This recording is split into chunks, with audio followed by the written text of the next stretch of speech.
Lula se impone en las elecciones en Brasil. Un final de infarto, esto es lo que va a ser, un final de infarto. Parecía que Bolsonaro iba a ganar cuando se comenzó a hacer el conteo, pero ya al 76% de los votos escrutados, Lula se perfila como el ganador de este proceso electoral. La cosa está recontraajustada. Enzo Anchante, buenas tardes. De infarto las cosas, Enzo. J querido, ¿cómo estás? Saludo para toda nuestra audiencia de Prensa Alternativa, de infarto tal cual. Tú lo has dicho, el 76% ya podemos hablar de un escenario en el cual Lula da Silva ha superado a Jair Bolsonaro. Hay una distancia de un punto, 1.01 si se quiere ser preciso, con Bolsonaro con el 45,14%, 40 millones de votos, 248.000 aproximadamente. Lula da Silva lo supera con 41 millones de votos, 142.000. Estamos hablando de una distancia de casi 1 millón de votos. Pareciese, si nos basamos en las proyecciones y en el casi más de 20% de actas que faltan todavía contabilizar, que el escenario que más pinta es el de una segunda vuelta. Ojo que en los primeros votos que se fueron escrutando hablábamos de un Bolsonaro con una distancia importante, pero se han ido acortando, ¿no? Los votos de zonas rurales han ido llegando y a falta de más del 20% podemos decir que la segunda vuelta es el escenario que más se configura para las elecciones en Brasil. A un principio parecía que era Jair Bolsonaro, pero los votos comienzan a llegar de las zonas rurales, ¿correcto? Sí, es correcto, ¿no? Hubo una confusión, de hecho, en los primeros segundos del primer reporte del TSE, Tribunal Supremo Electoral, que hablaba de un triunfo de Lula da Silva en los primeros votos al 0,02, por eso es que hubo una algarabía que, digamos, se tuvo que mesurar porque era solamente un pequeño adelanto, ¿no? La gente había confundido esto con el tradicional boca de urna que hay en otros países, algo que no ocurre en Brasil. De hecho, se han filtrado encuestas, sabemos cómo son. La encuestocracia. La encuestocracia. De hecho, lo que se filtró fue en la noche de ayer, ¿no? Que hablaba igual, pese a ser la encuestocracia una herramienta conocidísima como tradicionalmente neoliberal, hablaba de una victoria de Lula da Silva. Por el momento es casi, digamos, arriesgado hablar de un triunfo en primera vuelta con un margen tan corto. No la va a ver, ¿no? Lula no la ve en primera vuelta. Todo indica que no. Ya. Podría ser, quizás estamos hablando de casi un 20%, se están actualizando, te comento, se acaba de actualizar ahora al más del 79%, Lula tiene el 46,26%, casi 20% de diferencia de votos que faltan contabilizarse, Parece que no llega al 50%, pero a pesar de ello, con un amplio favoritismo. A ver, vuelve al ¿cuánto por ciento? 79%. Tiene 46,26% Lula y Bolsonaro 45,04%. ¿La diferencia se está ampliando?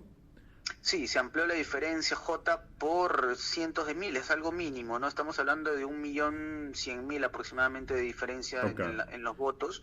Porcentualmente, ¿cuánta es la diferencia en este momento? Más o menos. Más o menos 1.100.000. No, porcentualmente. Porcentualmente 1,20 aproximadamente. 0,120. No, 1,20. 1,20. Ah, ok. Ok, ya la diferencia es cada vez más sostenida. Y esto nos lleva a la siguiente pregunta. Va a haber segunda vuelta, ya es un hecho. ¿Y quiénes son los coleros? ¿Quiénes están detrás que podrían ser el fiel de la balanza? ¿Quiénes podrían inclinar la balanza de uno o al otro lado? ¿Quiénes están detrás, Enzo? Mira, vamos a hablar de dos candidatos, que son los que han obtenido mejores números si sacamos de la contienda Lula y Bolsonaro, que son claramente quienes han recogido un bolsón de votos. Simone Tebet marcha como tercera con 4,4% del movimiento democrático brasileño. Estamos hablando de una candidata que es senadora en la actualidad, reconocida por haber estado en el mismo partido de Michel Temer, quien sabemos no es precisamente una persona a quien se le recuerde con mucho cariño, por motivos ya conocidos. Los brasileños lo recuerdan muy tristemente, ok. Tristemente, hablamos de una candidata que a simple vista, digamos, se vende como la tercera vía, que es un concepto que han adoptado aquellos candidatos que no son precisamente del Partido de los Trabajadores y tampoco... ¿Y a dónde podría preverse que esta senadora podría inclinar su voto? ¿Se le ve más cercano a Lula? ¿Se le ve más cercano a Bolsonaro? Yo diría que está más cercana a Bolsonaro, okay. Lamentablemente, ¿no? Hablamos de un 4%. Y viene después Ciro Gómez. Ciro Gómez, quien en teoría se ha vendido, entre comillas, como un candidato de centro izquierda. No es precisamente una persona en la cual se deba confiar, porque recordemos, Jota, que ya anteriormente, hablando precisamente de contiendas electorales, nos vamos al 2018.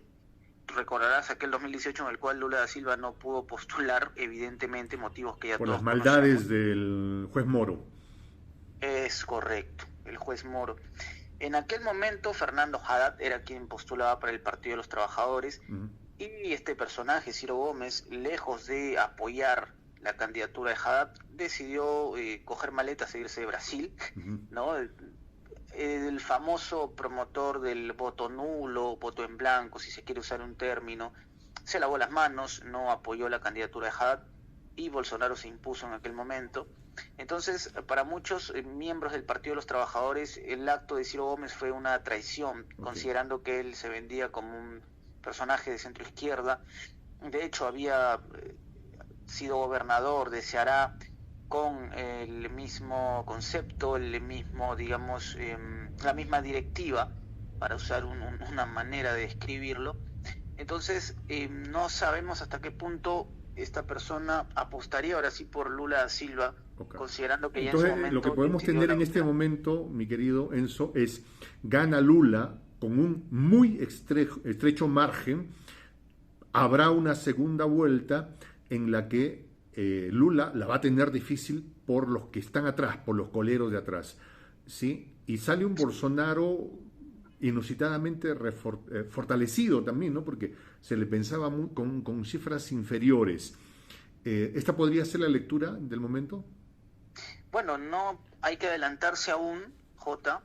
Hay otros candidatos no muy conocidos que han conseguido votos por debajo del 1%, ¿no? El padre Kelmon, Leo Pericles, Sofía Manzano. En realidad no podríamos asegurar absolutamente nada. Recordemos que en Perú, en las elecciones pasadas, Pedro Castillo, cuando pasa segunda vuelta, también se había proyectado, se había configurado un escenario en el cual aquellos candidatos de derecha que no ganaron iban a inmediatamente a destinar sus votos a Keiko Fujimori. Sin embargo, eso no pasó, ¿no? Las sumas en política no suelen funcionar, ¿no? Exactamente. Acá me están preguntando, Enzo, en números, ¿cuánta es la diferencia entre uno y el otro candidato? Ya, estamos ahora mismo, Jota, al 82,5%. Nueva actualización al 82%. Ya en unos momentos se va a tener los resultados finales. Sí, en breve ya lo debemos tener. Lula tiene el 46,53% de los votos y Jair Bolsonaro 44,8%. Estamos hablando de una diferencia de casi 2%, casi, estamos de 1,7 aproximadamente. Le ha sacado más de 1,5 millones de votos de diferencia a Lula.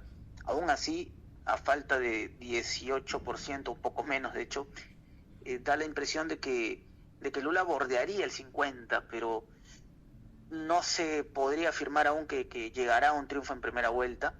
Lo que sí nos demuestra que llegaría fortalecido Lula, en el sentido de que vamos a esperar, si es que esta distancia es un 46, si ahora mismo es un 46-44, puede llegar a ser un 49-41, lo cual podría modificar las proyecciones, ¿no? Considerando los votos restantes, y si es que, como tú dijiste, en la política no son cuestión de números, de armar y quitar piezas para ponerlas en otro motor o en otro vehículo, posiblemente Lula necesitaría una cantidad ínfima para poder lograr un triunfo en la segunda vuelta, ¿no? No tendríamos que hablar de un escenario en el cual tendría que que hacer una hazaña, digamos, para obtener un triunfo, ¿no? Con un Bolsón interesante en primera vuelta ya más o menos podemos Tendría ver más o menos asegurado el triunfo. Enzo Exacto. Anchante, jefe de prensa de Prensa Alternativa, reportando sobre los últimos eventos, sobre el conteo final de las elecciones en Brasil, en la que... Al 85, J, al 85%, permíteme. Por favor, Enzo Anchante. No podemos quedarnos sin la actualización porque esto se está actualizando, wow, te imaginarás, ¿no? Ajá. De manera inmediata. Al 85,5%, Lula tiene el 46,6% y Bolsonaro 44,7%. Hablamos de un 1,9 más o menos de diferencia entre uno y otro. Parece que la tendencia va a estar ahí, ¿no? Se va a mantener ahí. Muy difícil que se revierta entonces, ya en este punto. Sí. Sí. Lula se impone en primera vuelta, con un margen muy estrecho, pero se impone. Bueno, sí. Así van las cosas. En breve nos volveremos a reencontrar. Gracias, Enzo Anchante. Dale, Jota, estamos en contacto.